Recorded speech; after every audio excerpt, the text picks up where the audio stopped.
Hello, Omar. My name is Amy. May I examine you? Yes. On general inspection, note if the patient looks unwell, breathless, cyanosed, frightened or distressed, or has any scars. Please, could I see your hands?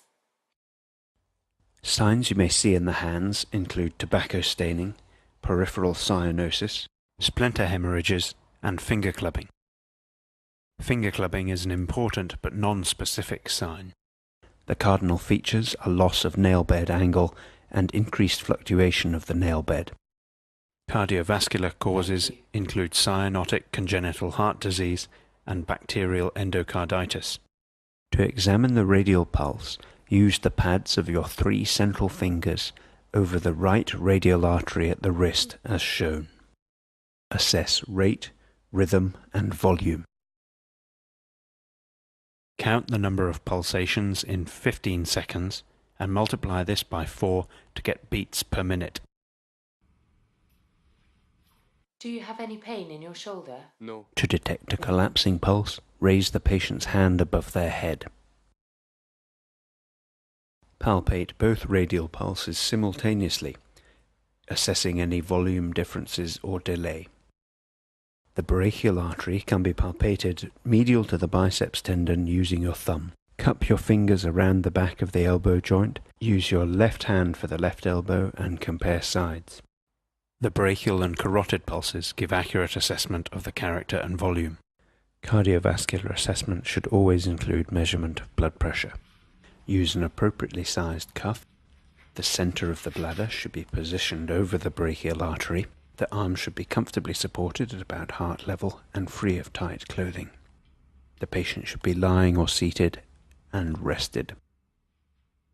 Palpate the brachial pulse as you inflate the cuff. The point at which the pulse becomes impalpable is a rough estimate of the systolic pressure. Inflate the cuff by a further 30 millimeters of mercury and then listen over the brachial artery with the diaphragm of your stethoscope. With the cuff inflated above systolic pressure, you should not hear anything. Slowly reduce the cuff pressure by 2 to 3 millimeters of mercury per second. Note the point when you start to hear a tapping sound. This marks the systolic blood pressure. Continue to deflate the cuff. The point at which sounds are no longer heard marks the diastolic blood pressure. There are some more subtle features to the Korotkoff sounds, which are described in detail in the textbook. I'm just going to press gently on your neck. To feel the carotid pulse, press gently backwards with the thumb tip between the larynx and anterior border of sternocleidomastoid. It is a good idea to do this with the patient recumbent and only one side at a time. To look for the jugular venous pulsation, start with the patient lying supine at 45 degrees. Could I get you to turn your head very slightly to the left-hand side? Make sure that the patient's head is resting comfortably so that the neck muscles are relaxed, and look across the neck from the right-hand side in good light.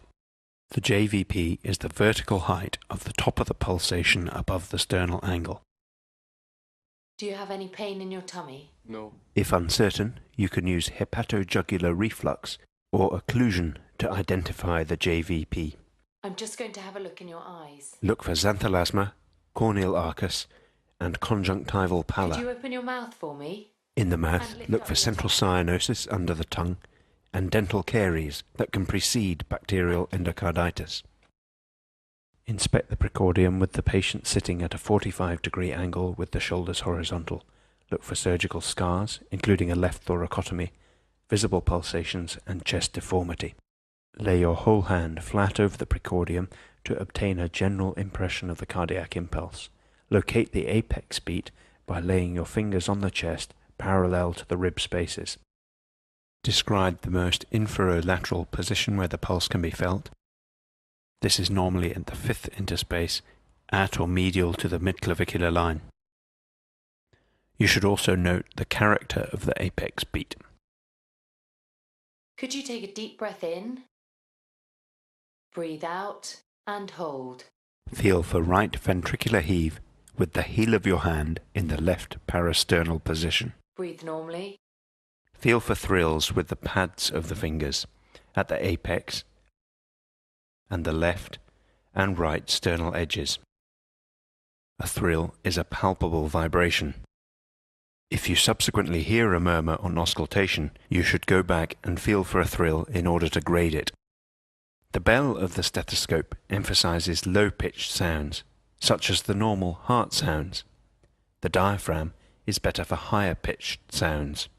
At each site, identify the first and second heart sounds, assess their character and intensity, note any splitting of the second heart sound. Feel the carotid pulse with your thumb to time any murmur. Concentrate in turn on systole and diastole. Listen for added sounds and then for murmurs. Soft diastolic murmurs are sometimes described as an absence of silence. Listen to the precordium systematically with the bell and the diaphragm. Listen at the apex, where you felt the apex beat. This is a good site to hear mitral murmurs. The lower left sternal border is the best place to hear the murmur of a VSD, among other things. The upper left sternal border is the best place to hear pulmonary valve murmurs. And the upper right sternal border is a good place to hear the murmur of aortic stenosis. Please take a breath in and hold. Listen over the carotids with the diaphragm in held inspiration. Take a deep breath in. You may hear the radiation of aortic stenosis murmur or carotid bruits. Listen in the left axilla with the diaphragm. The pansystolic murmur of mitral regurgitation, often described as loud and blowing, can radiate here. Next, we listen specifically for mitral stenosis with the bell at the apex. Please could you roll onto your left-hand side? Accentuated in the left lateral position. This is a mid-diastolic rumbling sound, which may follow an opening snap. Please could you sit forward for me? With the patient leaning forward, listen in held expiration and out and hold. For the murmur of aortic regurgitation, best heard at the left sternal edge in the third or fourth intercostal space. Listen over both lung bases posteriorly with the bell. Breathe in and out. For the symmetrical medium crackles of pulmonary edema. And out. Examine for superficial edema over the sacrum, a common location when patients are bed-bound. Using 2 finger pads, press gently for a few seconds and see if this leaves an indentation. Please lie yourself flat. We continue now with examination of the peripheral vascular system in the abdomen and legs. Begin by inspecting the abdomen, looking for any obvious pulsation or surgical scars. Palpate over the abdominal aorta. Remember, this is above the umbilicus. If the aorta is easily palpable, consider the possibility of an aneurysm. If in any doubt, organize an ultrasound scan. A pulsatile mass below the umbilicus may be due to an iliac aneurysm. Listen over the aorta for a bruit associated with atheromatous disease. Also listen for a bruit in the renal arteries bilaterally. You should also listen to the loins posteriorly. Renal artery stenosis is an important cause of hypertension. Renal artery bruits cannot be distinguished from those in adjacent vessels, such as the mesenteric arteries. Inspect the legs and feet for changes of ischemia, including colour change and loss of hair. Note scars from any previous surgery, and feel for temperature differences in the feet. Pay particular attention to the position, margin, depth, and colour of any ulceration. Look specifically in between the toes for any ischemic changes. Also take care to inspect the balls of the feet, the heels, and their posterior aspects, which are a pressure area in bedbound patients. Feel for temperature differences using the backs of your hands. Feel the lower limb pulses, starting with the femoral pulse. Warn the patient what you're going to do. You'll find the femoral pulse just below the inguinal ligament and about halfway between the anterior superior iliac spine and the pubic tubercle. Use the pads of your extended index and middle fingers. This pulse can be difficult to feel in obese patients. Remember that the common femoral artery is now a frequent point of vascular access for percutaneous intervention. Simultaneously palpate the right femoral and right radial pulses to check for radiofemoral delay, which can be a sign of aortic coarctation. Use the diaphragm of your stethoscope to listen for femoral artery bruits. A bruit is a rushing sound made by turbulent flow. In the context of arterial disease, this is due to narrowing and irregularity of the vessel lumen. Remember that if a vessel is completely occluded, there will not be a bruit. Next, assess the patient's popliteal pulses. The patient must be on a firm, comfortable surface and have relaxed muscles. Bend the knee to 30 degrees and with your thumbs in front of the knee and fingers behind, press firmly in the midline over the popliteal artery. It is sometimes difficult to feel and you may need to readjust your position.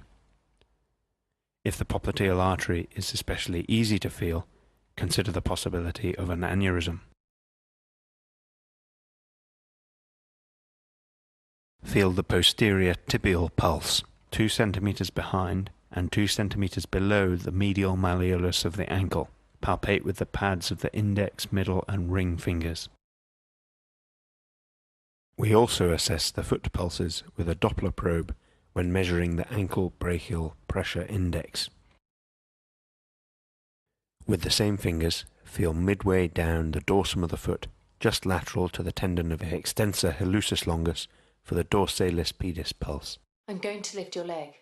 Finally, we perform Berger's test. With the patient lying supine, you raise the patient's foot or feet and support the legs at 45 degrees to the horizontal. This position is kept for 2 to 3 minutes. Look for pallor on elevation with emptying or guttering of the superficial veins. Can I get you to sit up and to swing your legs over the bed? Watch the patient's feet for a further 2 or 3 minutes. The combination of pallor on elevation followed by reactive hyperemia or rubor on dependency is a positive result, implying significant peripheral arterial disease.